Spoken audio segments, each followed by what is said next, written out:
4 பவுலரை வச்சுக்கிட்டு நாசமாக போன டீம் தான் வந்து ஆப்கானிஸ்தான் டீம். ஏன்னா 4 பவுலர் வந்து எல்லா T20 லீக்ஸும் விளையாடுறாங்க போயிட்டு. யார் அந்த 4 பேர்னா நபி, ரஷீது, நூறு, முஜீப். இவங்க 4 பேர் வந்து எல்லா T20 லீக்ஸும் போய் விளையாடுறாங்க. ஆனால் வந்து முழுக்க முழுக்க ரஹ்மானுல்லா குர்பாஸ்க்கும் உமர் ஜாய்க்கும் ப்ரெஷர் கொடுத்து டீம் இப்படி தோக்கணும்னு சொல்லிட்டு அவசியமே கிடையாது. ஸோ இந்த 4 பவுலருக்கு கொடுக்காதது தான் வந்து ப்ராப்பரான டிசிஷன் எடுக்கலை அப்படின்னு சொல்லிட்டு நான் சொல்லுவேன்.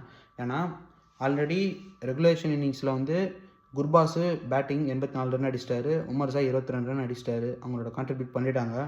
ஓகேவா? அதேமாதிரி போலிங் போடும்போது வந்து ஃபஸ்ட் இன்னிங்ஸில் போலிங் தான் போட்டாங்க. அந்த போலிங் போடும்போது பார்த்தீங்கன்னா உமர் ஜாய் வந்து 3 விக்கெட் எடுத்துட்டாரு. ஸோ கான்ட்ரிபியூஷன் முழுக்க முழுக்க இவங்க 2 பேர் தான் கொடுத்துருக்காங்க. யார்? குர்பாஸும் உமர் ஜாயும். மற்ற 8 பேர் 9 பேர் இருக்காங்கல்ல, இந்த அட்டல், இந்த ரசூலி, அப்புறமா வந்து நைபு, இவங்கெல்லாம் என்ன பண்ணுறாங்கன்னு எனக்கு ஒன்றும் புரியவே இல்லை. ஈவன் நபி கூட வந்து 2 ஓவர் போட்டார், 20 ரன் கொடுத்தாரு. நபிக்கு சூப்பர் ஓவரில் ஓவர் கொடுத்துருக்கலாம், ஏன் கொடுக்கலன்னு எனக்கு தெரியல.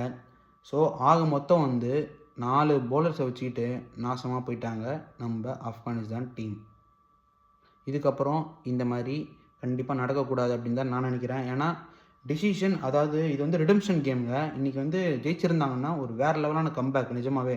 ஏன்னா போன T20 வேர்ல்டு கப்பில் பார்த்தீங்கன்னா 56க்கு ஆல் அவுட் ஆன ஆப்கானிஸ்தான் இன்றைக்கி 187 அடித்து அகைன் டபுள் சூப்பர் ஓவர் கொண்டு போய் மேட்ச் வின் பண்ணாங்க அப்படின்னா செம்மையாக இருந்திருக்கும். ஒரு வேர்ல்டு கப்பில் அதாவது ஒரு ஹிஸ்ட்ரி கிரியேட் பண்ண மாதிரி இருந்திருக்கும். இவ்வளோ விஷயங்கள் நடந்திருக்கும் ஆப்கானிஸ்தான் டீமுக்கு. பட் ஆனால் அது அவங்க திங்க் பண்ணாங்களே இல்லைன்னு தெரியல.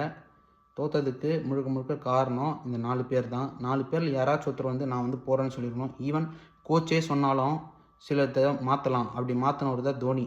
ஓகேவா? கோச் சொன்னாலும் நான் பண்ணுறதா பண்ணுவேன்னு சொல்லிட்டு நிறையா அவார்ட்ஸ்லாம் ஜெயிச்சிருக்காரு தோனி. நிறைய மேட்சஸ்லாம் வின் பண்ணி கொடுத்துருக்காரு. ஸோ அந்த விஷயத்த கண்டிப்பாக பண்ணுங்கன்னு தான் நான் சொல்லுவேன்.